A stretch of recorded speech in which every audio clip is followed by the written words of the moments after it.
Čínská společnost uvedla na trh elektromobil, který otřásl celým světovým trhem. Ano, mluvíme o Xiaomi YU7 elektromobilu, u kterého se během pouhých 3 minut od uvedení na trh prodalo 2 miliony kusů.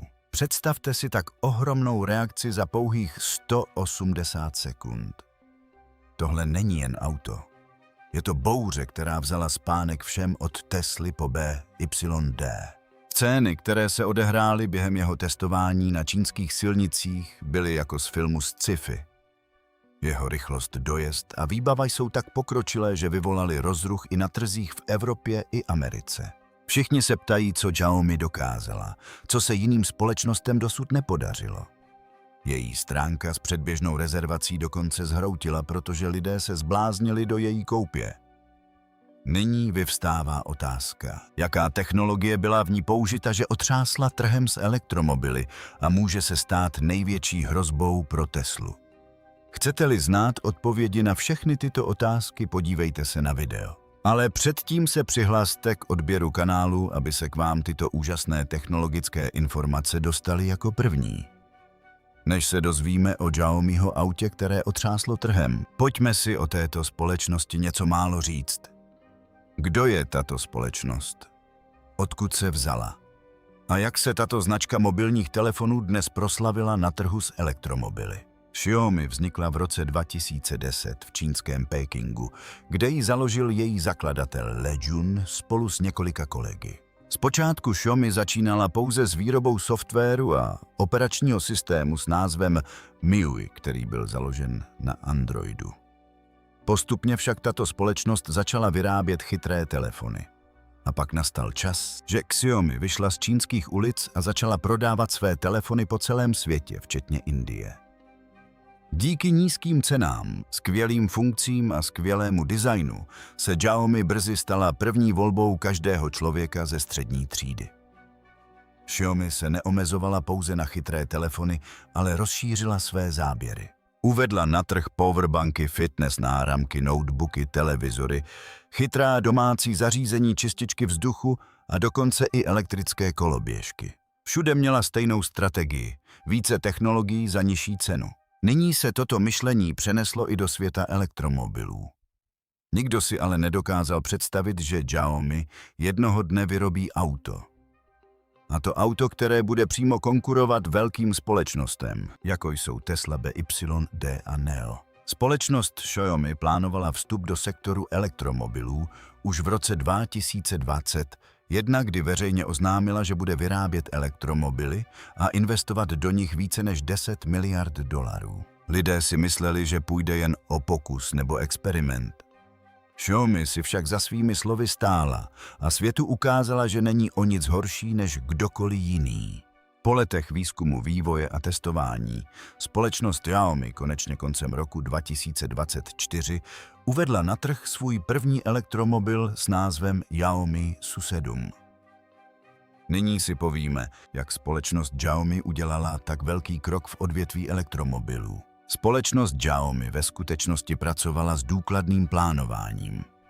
Nejprve si vybudovala vlastní inženýrská centra, kde najala odborníky z Tesly a dalších předních společností. Poté si zřídila vlastní výrobní jednotku typu gigatovárny, kde ročně vyrábí miliony kusů automobilů. Kromě toho byl největším plusem Xiaomi její chytrý ekosystém. To znamená, že pokud jste používali telefon Xiaomi, mohli jste z něj ovládat své auto, chytré hodinky, klimatizaci, televizi a další zařízení. To se lidem velmi líbilo. Xiaomi dokázala, že pokud technologická společnost chce, může otřást i automobilovým průmyslem. Dnes je Xiaomi SU7 tématem diskusí nejen v Číně, ale i v Evropě, na Středním východě a v dalších částech Asie.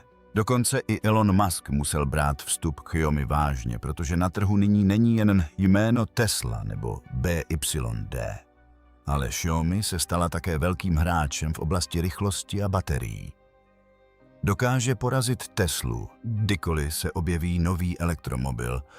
První otázkou je, jaká je jeho rychlost, Zerio. Jak daleko dokáže dojet na jedno nabití. A je lepší než Tesla. Když Xiaomi uvedla na trh U7, odpověděla na tyto 3 otázky takovým způsobem, že se otřáslo celým odvětvím elektromobilů. Není to obyčejné auto. Je to stroj, který je nejen úžasný co do rychlosti, ale také přímo konkuruje společnostem jako Tesla, co se týče baterie a dojezdu. Nejprve si povíme o dojezdu. To je, kolik vzdálenosti toto auto urazí na jedno plné nabití. Dojezd Xiaomi U7 je údajně 800 kilometrů. Teď si asi říkáte, je to pravda. Ale ano, technologie baterií, kterou Xiaomi do tohoto vozu nainstalovala, je poměrně pokročilá. Má baterii s kapacitou 101 kWh, která je výkonnější než běžná baterie a také se nabije za velmi krátkou dobu.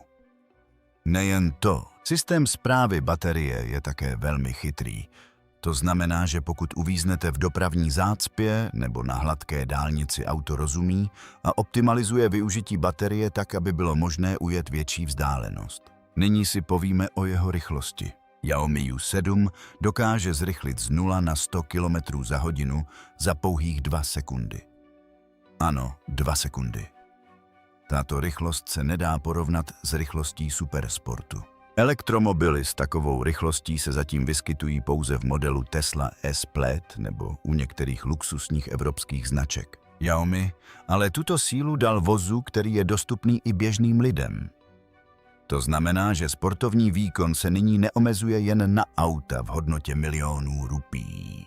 Xiaomi se snažila, aby byl vůz dostupný pro každého. Toto auto se dodává ve 2 variantách s jedním motorem a se 2 motory. Verze se 2 motory má systém pohonu všech kol a 2TVD, který poskytuje vynikající výkon jak při rozjezdu, tak při záběru. Ať už prší bláto nebo na dálnici, toto auto jede svižně všude. Brzdový systém je také poměrně pokročilý, což ho po dosažení požadované rychlosti okamžitě ovládne. Nyní se dostáváme k nabíjení baterie. Xiaomi U7 má technologii superrychlého nabíjení. Společnost tvrdí, že toto auto dokáže po pouhých 15 minutách nabíjení ujet až 300 kilometrů. Představte si takovou vzdálenost za pouhých 15 minut.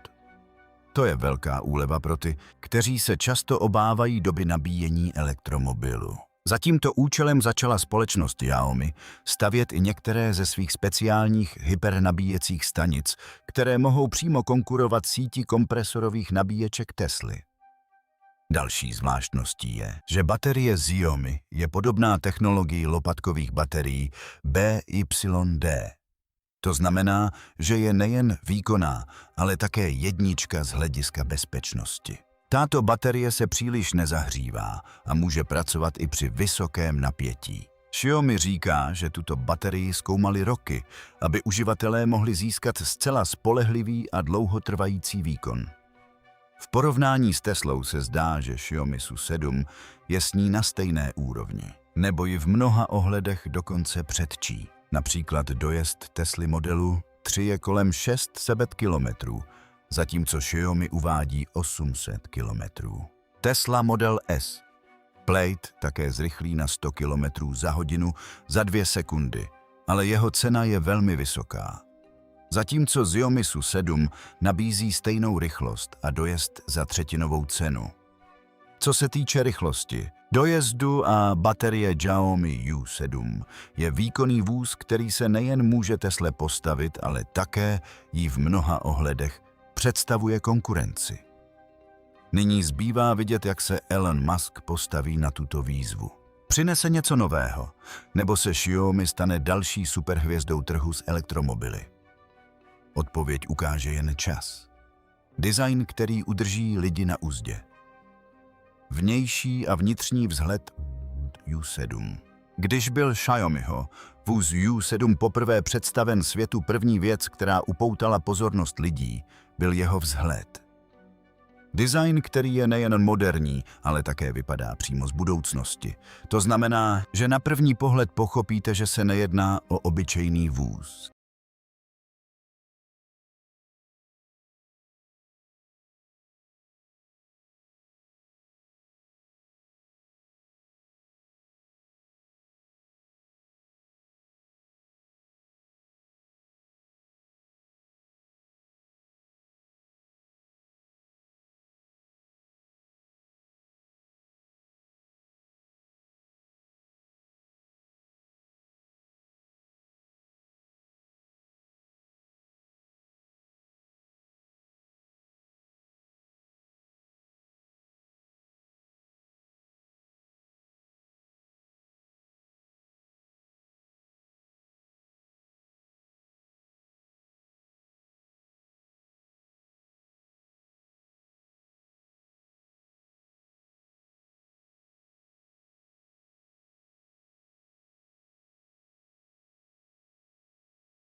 Elektromobil je to něco zvláštního. Pokud jde o exteriér, Xiaomi mu dala aerodynamický tvar, díky kterému se vůz při prořezávání vzduchu pohybuje velmi plynule. Vpředu jsou elegantní a ostré LED světlomety, které po rozsvícení vytvářejí dojem, jako by před nimi stál supersport. Od světlometů až po zadní světlo se táhne souvislý LED pás, díky čemuž vůz v noci vypadá ještě prémiověji a technologicky vyspěleji. Kapota vozu byla udržována nízká a široká, což dále zdůrazňuje jeho sportovní vzhled. Z bočního profilu jsou v karosérii skrytá madla, která se vysunou pouze tehdy, když se k němu přiblížíte. Díky tomu vás vůz sám pozná. Co se týče kol, Xiaomi namontovala futuristicky navržená sportovní pneumatiky z lehkých slitin, které při jízdě působí velmi stylově. V zadní části je umístěno odrazové světlo a jednoduché logo Xiaomi. Jedna věc, která je na celém voze jasně viditelná, je elegance v jednoduchosti. A teď si povíme něco o vnitřku tohoto auta. A to je jeho interiér. Jakmile se dovnitř posadíte, budete se cítit, jako byste se ocitli v kabině tryskového letadla. Přístrojová deska je naprosto čistá a minimalistická, ale plná technologií. Vpředu se nachází velký zakřivený displej, který zobrazuje všechny důležité informace pro řidiče, jako je rychlost, stav baterie, navigace a tak dále. Spolu s tím je zde další sekundární displej, který mohou cestující také využít ke sledování filmů, kontrole počasí nebo připojení svých chytrých telefonů. Volant U7 je také chytře navržen. Má dotykové ovládání, takže můžete provádět mnoho věcí, jako je hlasitost, hovory, navigace a tak dále, aniž byste museli sundávat ruce. Kromě toho má také hlasového asistenta s umělou inteligencí, který dokáže vše ovládat pouze hlasem. Můžete říct, zapněte klimatizaci, otevřete střešní okno nebo pusťte hudbu a auto se o vše postará samo. Sedadla tohoto vozu jsou také velmi pohodlná. Celá kožená, výškově nastavitelná a s vyhříváním a chlazením. To znamená, že ať už je léto nebo zima, vaše jízda bude pohodlná v každém ročním období. Xiaomi věnovala zvláštní pozornost zážitku cestujících a proto vám systém ambientního osvětlení uvnitř dává možnost nastavit si ho podle různých nálad, jako je romantická nálada, tichá noc nebo party atmosféra. Nejzajímavější je nyní jeho konektivita. Díky technologii HyperOS od Xiaomi se toto auto dokáže připojit k vašemu telefonu, chytrým hodinkám, tabletu a dokonce i k chytrým zařízením ve vaší domácnosti. Z auta si můžete zapnout klimatizaci v domě nebo zkontrolovat stav baterie vozu z domova. Systém monitorování řidiče je také velmi pokročilý. Z výrazů vaší tváře pozná, zda jste unavení nebo ospalí a okamžitě odešle upozornění. Xiaomi U7 není jen auto. Je to chytrý systém, ve kterém bylo vše navrženo s ohledem na pohodlí a styl uživatele. A to je důvod, proč si lidé po jeho spatření říkají, páni, tohle není auto, tohle je budoucnost. Xiaomina levná sázka, kolik tolik síly za tak nízkou cenu. Když si auto zarezervuje 2 miliony kusů za pouhé 3 minuty, pak si uvědomíte, že tohle není obyčejné auto. Totéž se stalo s Xiaomi U7. Jakmile byl uveden na trh, lidé zaplavili web. Web se zpomalil. Rezervační server se načetl a během několika minut Xiaomi dosáhl rekordu na trhu s elektromobily, jaký se doposud žádnému novému hráči nepodařilo. Nyní vyvstává otázka, co bylo na tomto autě tak zvláštního. A největší otázkou je, jak se mu podařilo udržet tak nízkou cenu i přes tak skvělou technologii. Nejprve si pojďme ujasnit, jak se Xiaomi rozhodla pro tak nízkou sázku. Když mluvíme o společnostech jako Tesla, jejich auta jsou obvykle plná technologií, ale cena je velmi vysoká. Například, pokud mluvíme o Tesle Model 3, její cena v mnoha zemích přesahuje 40 lakh rupí. Xiaomi však představila svůj U7 za téměř poloviční cenu. A to s funkcemi, které se nacházejí v elektromobilech nejvyšší úrovně. Cena Xiaomi U7 v Číně začíná na zhruba 215,0 UN. To je v indických rupích asi 25 až 26 lakhů. Teď si asi říkáte, jak je možné tolik věcí za tak nízkou cenu. Xiaomi ve skutečnosti uplatnila svou starou strategii v sektoru elektromobilů. Méně zisků, více prodejů. Xiaomi udělala totéž i na trhu se chytrými telefony. Prodávají telefony s nízkými maržemi, ale prodávají je v řádech milionů kusů. Totéž teď aplikovali i na auta. Už teď mají silný dodavatelský řetězec, nízkonákladový výrobní systém a plná podpora silného čínského průmyslu elektromobilů. Xiaomi si vybudovala vlastní továrnu, která dokáže ročně vyrobit miliony vozů, což snižuje náklady na výrobu jednotky. Za druhé, celý ekosystém Xiaomi je již připraven. Již mají obrovský trh pro chytré telefony, chytré televizory, fitness zařízení a domácí gadgety. Nyní, když vyrábějí elektromobily, přidávají je do stejného ekosystému, což znamená ovládání vozu z mobilního připojení k domácím zařízením a přenos dat na stejné platformě. Vše chytré a cenově dostupné. Díky této integraci nemuseli vyvíjet samostatný software ani hardware, což opět snížilo náklady. Nyní si povíme o tom, jak nabídnout tolik energie za tak nízkou cenu. Baterie v Xiaomi U7 poskytuje dojezd až 800 km a dokáže zrychlit z 0 na 100 za pouhých 2 sekundy.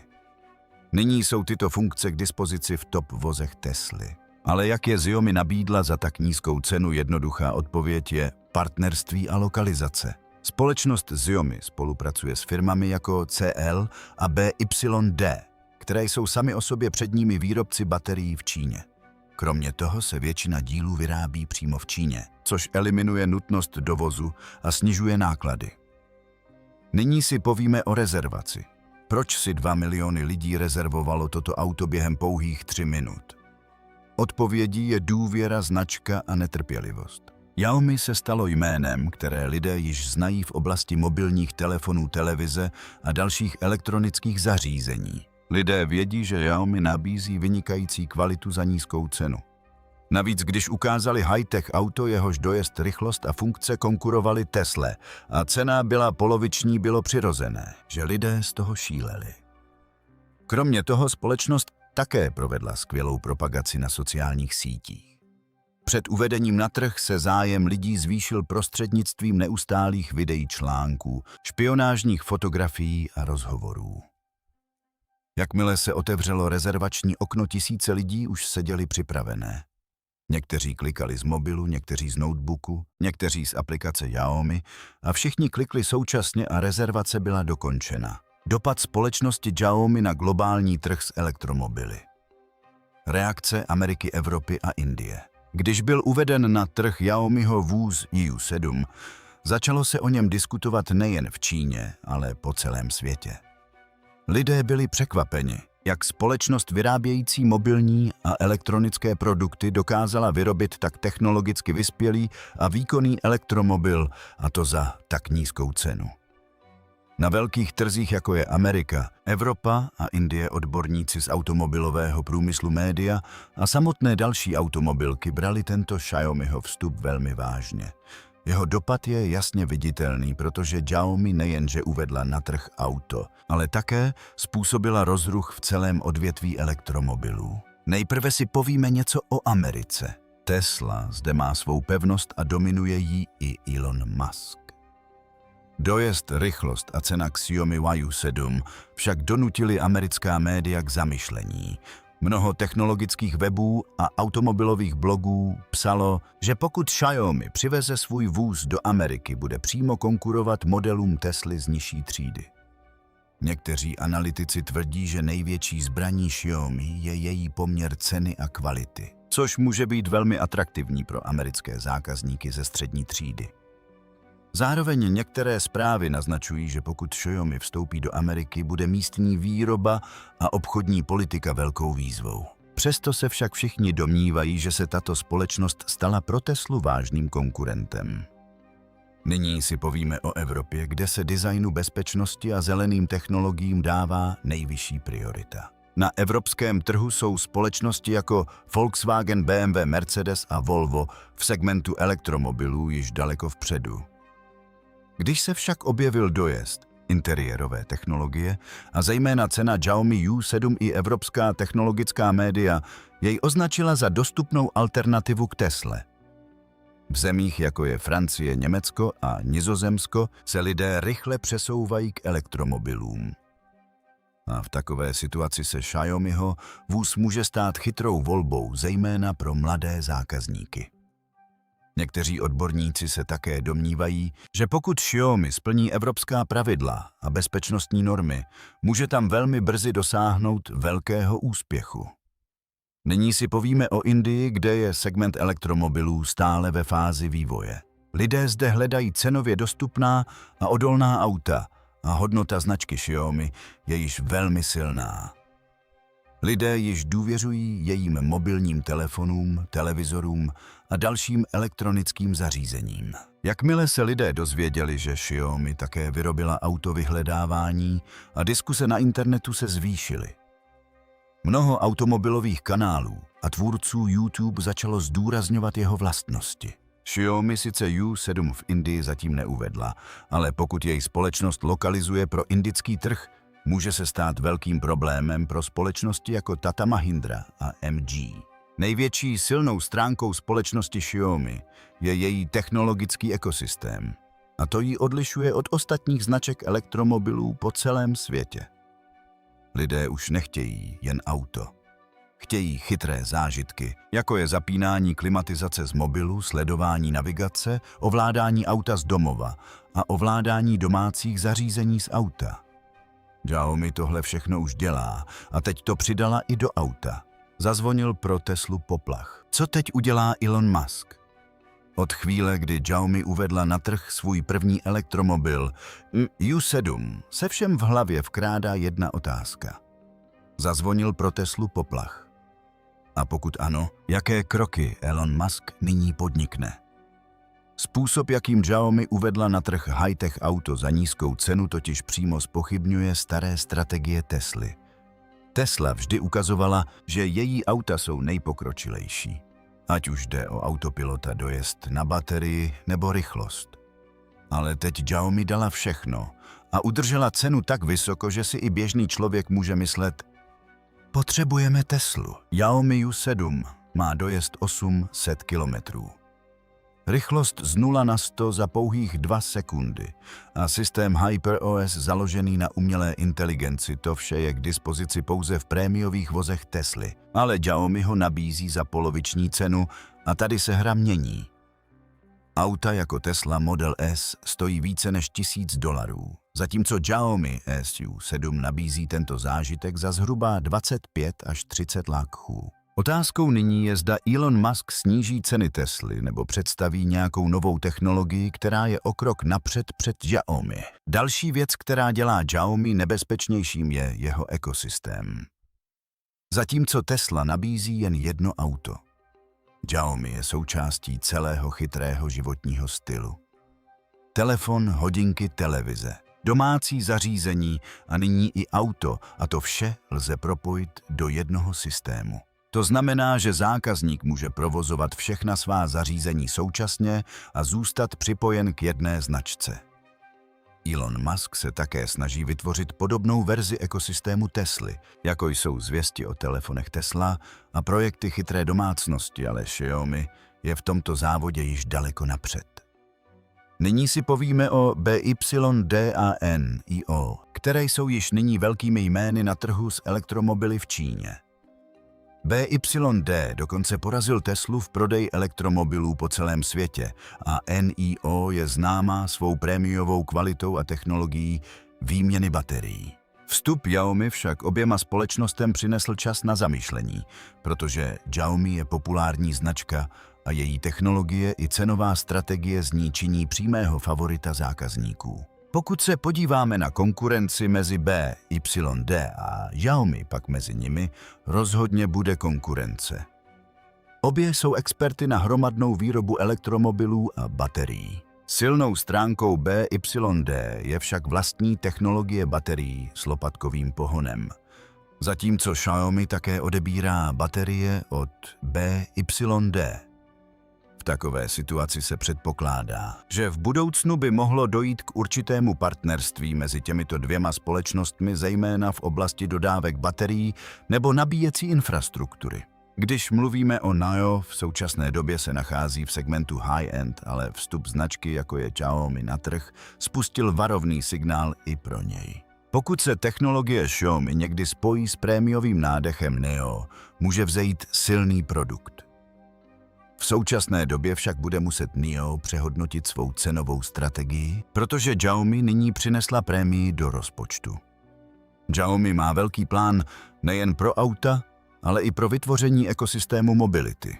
Když Xiaomi uvedla na trh vůz Huaiyu, 7 lidé si mysleli, že společnost vstoupila na trh elektromobilů. Nyní po telefonu přichází auto, ale realita je mnohem větší. Plán Xiaomi se neomezuje pouze na výrobu aut, ale chce vytvořit kompletní ekosystém mobility. To znamená, že v budoucnu se Xiaomi stane nejen automobilkou, ale společností, která bude schopna ovládat veškerou dopravu pomocí hlasu chytrého telefonu nebo hodinek. Jejím snem je vytvořit chytrý dopravní systém od robotického taxi až po létající auta, která otřesou celým světem. Společnost Xiaomi ve svých rozhovorech a reportážích jasně uvedla, že jejím cílem není jen prodávat auta, ale vytvořit platformu, v níž jsou propojeni lidé, stroje a doprava. Do roku 2030 plánuje Xiaomi spustit robotickou taxislužbu, což znamená taková samořídící vozidla, která vás mohou vyzvednout a vysadit kdekoliv. A to navíc bez řidiče. Velkou roli v tom bude hrát Xiaomi na vlastní technologie umělé inteligence a systém HyperOS, které se již používají v jejich chytrých zařízeních.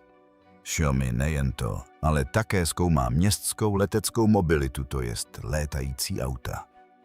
Podle jejich zpráv pracují na technologii, která dokáže létat po obloze a vyhnout se dopravní zácpě ve městech. Malá zařízení podobná leteckému taxi, která lze rezervovat z telefonu a běží na GPS. Představte si, že si ze svého smartphonu Xiaomi voláte létající taxi, které vás za 15 minut doveze do kanceláře. To není sci-fi, ale vize Xiaomi do roku 2030. Nyní se nabízí otázka. Může se Xiaomi skutečně stát největší společností v oblasti elektromobilů na světě? Odpověď zní ano. Pokud si udrží své tempo a chytré plánování, pak se jí rozhodně může stát.